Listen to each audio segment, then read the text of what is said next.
Cette rencontre inattendue à présent avec un couple de Néerlandais installés à Agonge, dans le Bocage bourbonnais. Par amour de la France, ils ont racheté quasiment la moitié du village et ils proposent aux touristes de passage des sorties en Solex pour mieux apprécier la campagne. Tout un esprit, comme nous l'expliquent Jérôme Doumingue et Laurent Pastural.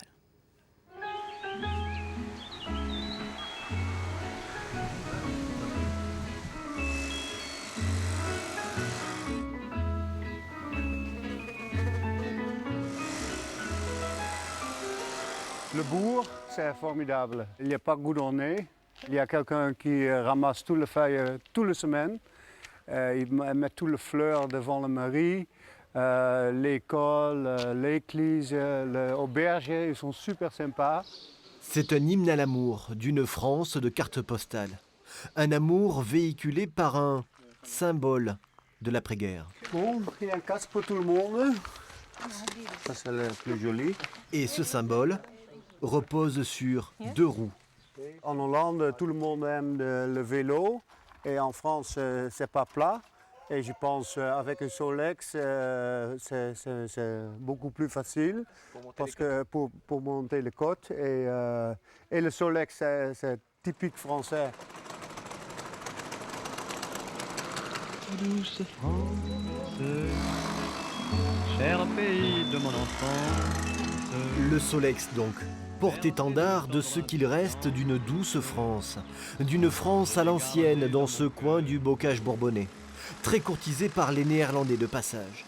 D'ailleurs, une fois par an aux Pays-Bas, les amateurs de Solex tournent pendant 12 heures autour d'une église et celui qui réalise le plus grand nombre de tours remporte cette course très populaire. J'aime beaucoup les années 50 et forcément, j'adore le Solex. Je voulais en faire depuis longtemps dans le pays où il est né. Et je crois qu'à mon retour, j'en achèterai un. Ici, c'est authentique. Les champs, la tranquillité, le calme, tout ça chez nous, ça n'existe plus. C'est cette douceur de vivre qu'il est venu chercher ici. Avec ou sans son camion, Henk van der Krabben a des faux airs de Louis la Brocante. Ça, c'est un tube Citroën, la meilleure voiture de France.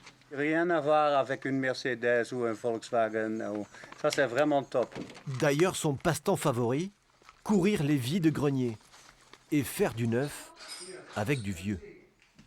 Il y a pour 2 chevaux, pour 4L et un petit peu pour un 203. Peugeot, c'est lui, gardien du temple et fidèle compagnon de Jean, l'héritier, fraîchement promu au rang de conservateur du musée familial de la voiture française d'époque. Je passe tous les jours, je regarde si tout va bien. Des fois, avec papa, on en retape une. Le moment le plus passionnant, c'est le contrôle technique. Et puis après, c'est rouler. Une belle voiture, pour moi, c'est une voiture qui est dans son jus, n'est pas pourrie et qu'il a une odeur. Voilà donc une famille de Néerlandais, plus français que des Français, dans leur pays de cocagne, qu'ils partagent pour le moment qu'avec leurs compatriotes. Moi, j'ai l'impression que les Français aillent plutôt vers la mer quand ils sont en vacances et pas forcément en campagne. Pourtant, ils devraient. C'est trop beau ici.